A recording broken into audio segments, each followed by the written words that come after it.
আপনি যেরকম আমাকে শর্ত দিয়েছেন ঠিক তেমনি আমিও আপনাকে শর্ত দিয়েছি। বিকনকে আপনি ঘরে আসতে দেবেন, পিস্তলের ব্যাপারটা ভুলে যাবেন। আমি বুঝতে পারতেছি না রাজিনের কি হইল। কালা বাবুরে ছেড়ে দিল, এখন আবার রাফিন হত্যা মামলা তুলে নেবে। ঘটনাটা কি? ও তো অনেকবার বাড়ছে। আমার সাথে একবার কথা বলারও প্রয়োজন মনে করলো না। প্রথম শর্ত, শিরোপাকে পুলিশের হাতে তুলে দেওয়া যাবে না। এবং দ্বিতীয় শর্ত, বিকনের পিস্তলের ব্যাপারটা ভুলে যেতে হবে।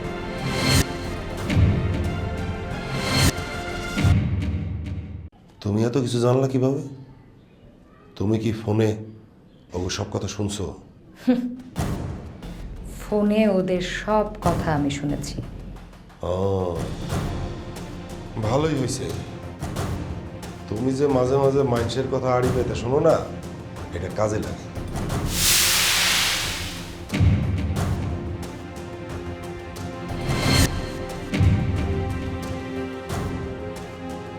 কি সব বলা শেষ হয়ে গেছে? শেষ আর শুরুর কি আছে? তোরা কি আমরা ভয় পাই নাকি যে কোনো কথা বলা যাবে না?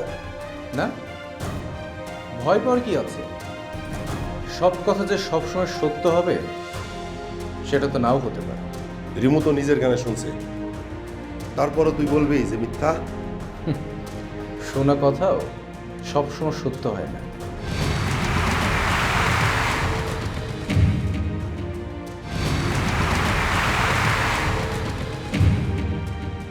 তোমার এসব ফালতু কথা বন্ধ করো। আর সবচেয়ে বড় কথা কি জানো, তুমি একটা ফালতু।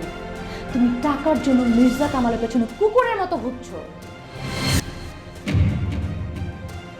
আমি খুব ভালোভাবে জানি টাকা ছাড়া তোমার কাছে পৃথিবীর বাকি সব মূল্যহীন।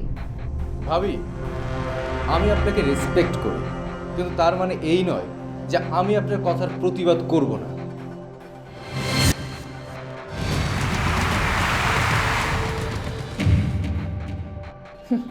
করো প্রতিবাদ। কে নিষেধ করেছে তোমাকে? এবার তুমি আমার কাছে ধরা, কারণ তোমার সব কথা আমি শুনেছি। And just wait and watch. এই সব কথা আমি নূপুরকে বলবো। এরপর দেখো তোমার এই কাজের ও কি প্রতিবাদ করে। বুঝলাম না ভাবি, সারাক্ষণ আমার পিছনে লেগে থাকে কেন? কারণ তুই আমাকে জীবনটারে অস্থির করে তুলছিস।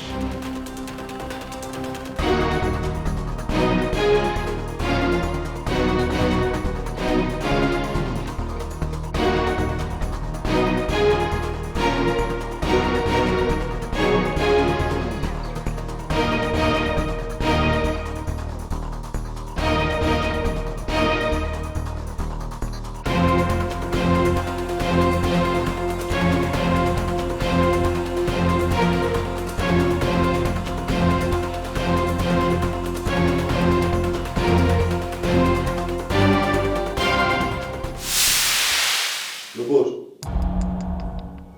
তুমি কি কোনো খবর শুনছো? কিসের খবর ভাইজান? তার আগে তুমি আমারে কও, রাজিন কি তোমার সাথে পরামর্শ করে কোনো সিদ্ধান্ত নিছে? রাজিন আসার পরে ওর সাথে আমার দেখাই হয়নি ভাইজান। কিসের সিদ্ধান্তের কথা বলছেন?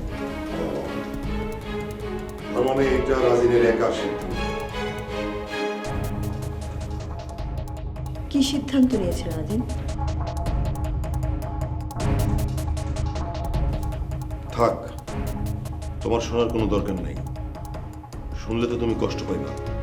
ভাইজান, আপনি খুব ভালো করে জানেন কোনো কষ্টতে আমার আর এখন কষ্ট হয় না। কষ্ট আমার সয়ে গেছে।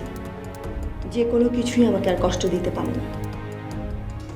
অনুপুর, এটা অবশ্য ঠিক, কিন্তু কিছু কিছু কথা আছে যেটা শুনলে মানুষ সবসময় কষ্ট পায়।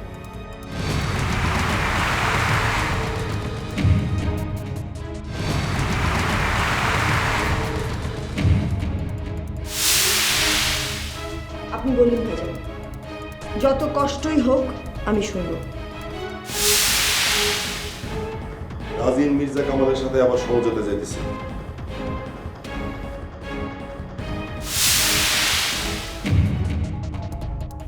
এর মানে কি? মানে তো খুব পরিষ্কার নূপুর, তোমার প্রিয় দেবর রাজিন কোনো না কোনো কারণে মির্জা কামালের কাছে ধরা। যতবার আমরা রাজিনকে চাইপা ধরছি ততবার এই কথা সেই কথা বইলা পার পেয়ে গেছে। আর এইবার তো রিমু নিজের কানে ব্যাপারটা শুনছে।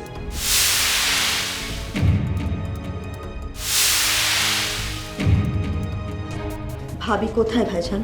তোমার ভাবি আইসা বললে তুমি তো বিশ্বাস করতে না, সেই কারণে ব্যাপারটা নিজে আইসা তোমাকে আমি জানালাম। কেন করবো না ভাইজান? ভাবির কোন কথাটা বিশ্বাস করব আর কোন কথাটা বিশ্বাস করব না সেটা আমি খুব ভালো করে জানি। কথা যদি বিশ্বাসযোগ্য হয় তাহলে আমি অবশ্যই বিশ্বাস করব। দেখো নূপুর, তুমি আমার কথাটা কতটুকু বিশ্বাস করবা না করবা আমি জানি না, কারণ তোমার চোখে তো আমরা খলনায়ক আর রাজিন হইল তোমার কাছে নায়ক।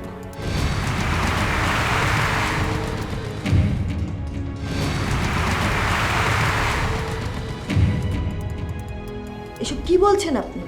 তোমার ভালো চাই বলেই তো বলতেছি। তোমার প্রিয় দেবর রাজিন তোমার মৃত স্বামীরে নিয়া আবার ব্যবসায় নামছে।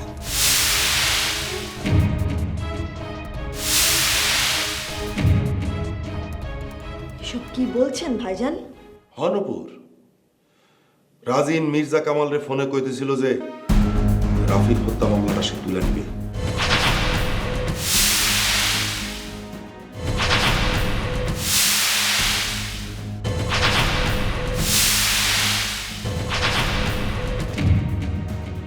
ভাবি ভুল শুনেছে, এই কাজ রাজিন করতে পারে না। এই কারণেই আমি তোমারে বলতে চাইনি। রিমু আমার নিষেধ করছিল, তারপরও তোমার ভালোর জন্য আমি তোমার কথাটা বললাম, অথচ তুমি বিশ্বাস করবে না। সত্যি এই কথা বলেছে রাজিন? রিমু নিজে দেখছে যে সে ফোনে বলছে। আমি তোমার সত্যি কথা বলতেছি। ওর এত সাহস যে আমার স্বামীর হত্যা মামলা ও তুলে নেবে? হ্যাঁ, বোঝো না কেন? রাজিন তো এখন কাঁচা টাকার গন্ধ পাইছে, তার উপর রাফিন নাই, তাই এত বড় সুযোগ ও হাতছাড়া করতে চাইতেছে না। ছি, রাজিন এমন একটা কাজ করতে পারে ভাবতেও আমার ঘৃণা লাগছে। যদি সত্যি রাজিন এমন একটা কাজ করে থাকে তাহলে আমি ওকে ঘৃণা করি। ভাইয়ের লাশ নিয়ে ব্যবসা,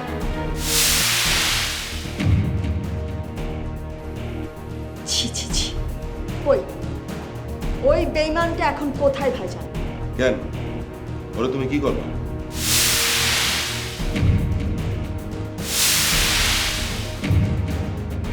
ওকে জিজ্ঞেস করবো এমন একটা কাজ ও কিভাবে করতে পারে। থাক নপুর, বাদ দাও, আমি আছি না। আরে আমি থাকতে কি ওরে এই কাজ করতে দেবো নাকি?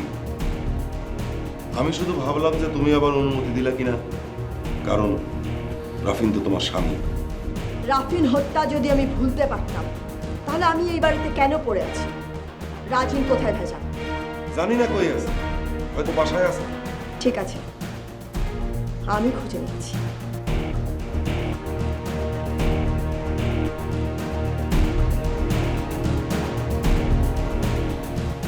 দারুণ জমছে এবার, দারুণ। রাজিন, তুই তো এবার পুরা ধরা, তোর এবার আমি খাইছি।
কি হয়েছে ভাবি?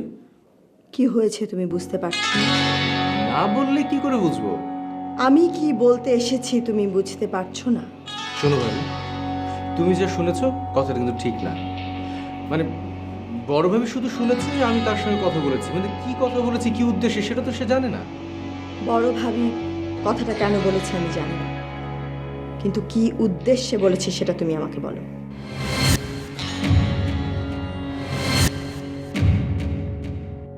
প্লিজ ভাবি, প্লিজ তুমি কুল ডাউন। ভাবি তুমি শান্ত হও। তুমি যেভাবে রেগে আছো যে আমি কোন কথাটা কি উদ্দেশ্য বলেছি এটা তো তুমি বুঝবে না। আমাকে তো আগে তোমাকে বোঝাতে হবে, তাই না? প্লিজ। রাজি, মিষ্টি মিষ্টি কথা বলে তুমি এক একটা কাণ্ড ঘটাবে আর আমি তোমাকে বিশ্বাস করব, এটা ঠিক না। আর তোমাকে আমি যতটা বিশ্বাস করেছি বড় ভাইকে আমি ততটা বিশ্বাস করিনি। তারপর তুমি এমন একটা কাজ আমার সাথে করতে পারলে? বিশ্বাস করো ভাবি, আমি অবিশ্বাস্য কোনো কাজ করিনি।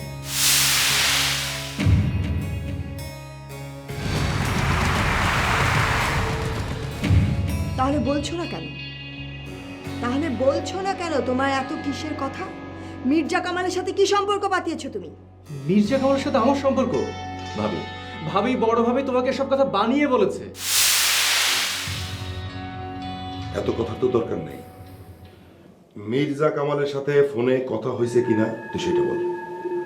আমি এত কথা শুনতে চাই না, তুমি শুধু আমাকে বলবে মির্জা কামালের সাথে তোমার কি কথা হয়েছে, আর কথা হয়েছে কি না, হ্যাঁ অথবা না।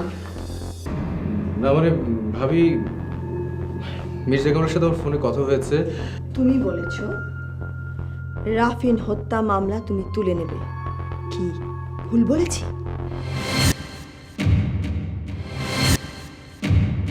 এখন তার মুখে কোনো কথা নাই। চুরি করছে না, ধরা খাইছে। ভাবি, ভাবি আমি কোনো চুরি করিনি। পুরো পুরো ব্যাপারটাকে শোনো। মানে আমি কি... আমি আর একটা কথাও শুনতে চাই না তোমার কাছ থেকে। ভাবি প্লিজ একটাবার আমার কথা শোনো। হয়েছে কি জানো, ফুফু আমাকে ফোন করেছিল। ফোন করে বললো যে মির্জা কামাল শিরোপাকে জেলে ঢুকাবে। এখন আমি যদি ভাই হত্যা মামলাটা তুলে না নিই তাহলে শিরোপাকে জেলে ঢুকাবে। এখন বলো আমার কি করার আছে?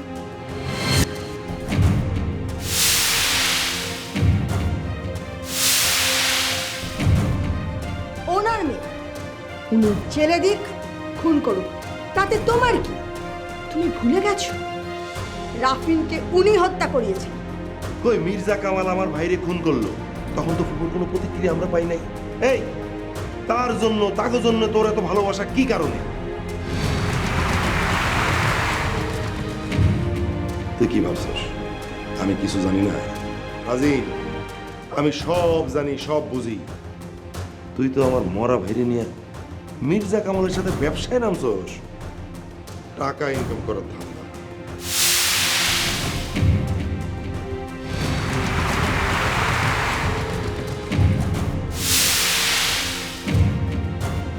ছি ছি ছি, তুমি এত নীচ, এত ছোট। তুমি তোমার মতো একটা ছেলেকে না আসলে ঘৃণা করা ছাড়া আর কিচ্ছু করার থাকে না। তুমি তুমি যে ধরনের পার্সোনালিটির ছেলে, তাতে তুমি যে কোনো কিছু করতে পারো। তুমি তোমার ভাইয়ের রক্ত নিয়ে ব্যবসা করতে পারো, তুমি তোমার মায়ের রক্ত নিয়েও ব্যবসা করতে পারো। সবই তোমাকে দিয়ে পসিবল। ভাবি এসব তুমি কি বলছো? ঠিকই বলছি। যেই ছেলে তার ভাইয়ের রক্ত নিয়ে ব্যবসা করে, সেই ছেলে তার মায়ের রক্ত নিয়েও ব্যবসা করে।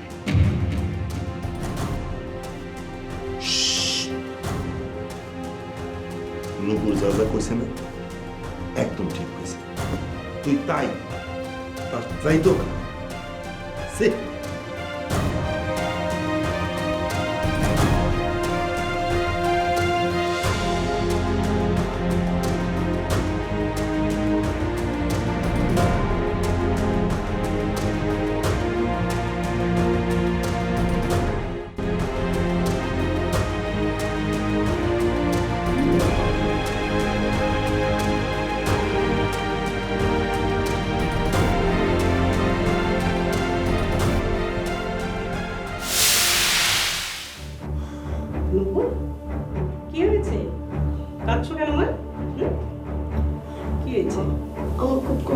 বলেছে মা? কেউ কিছু বলেছে মা? ও, তোমার রাফিদের কথা মনে পড়েছে। কেঁদো না, কাঁদলেই তো আরো ফিরে আসবে না মা, কেঁদো না। না মা, সেজন্য না। যখন দেখি রাফিনের অসম্মান হচ্ছে তখন আমার খুব কষ্ট হয় মা। আমার রাফিনকে কে অসম্মান করলো? না মা, ভুল বলেছি। শুধু অসম্মান না, ব্যবসা হচ্ছে, ব্যবসা।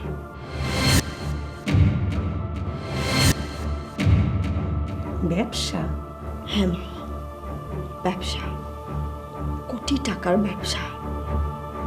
আমি ভাবতেও পারি না টাকার কাছে মানুষ কি করে তার ভালোবাসাকে বিক্রি করে দেয়। নূপুর, আমি বুঝতে পারছি তুমি অনেক কষ্ট পাচ্ছ। তুমি যদি আমাকে ব্যাপারগুলো পরিষ্কার করে খুলে না বলো তাহলে আমি কি করে বুঝবো মা? জানি না মা, আপনি এটাকে কিভাবে নেবেন। প্রথম শুনে আমারও ভীষণ কষ্ট হয়েছে মা, কিন্তু আমি আপনাকে বলছি প্রত্যেকটা কথা সত্য।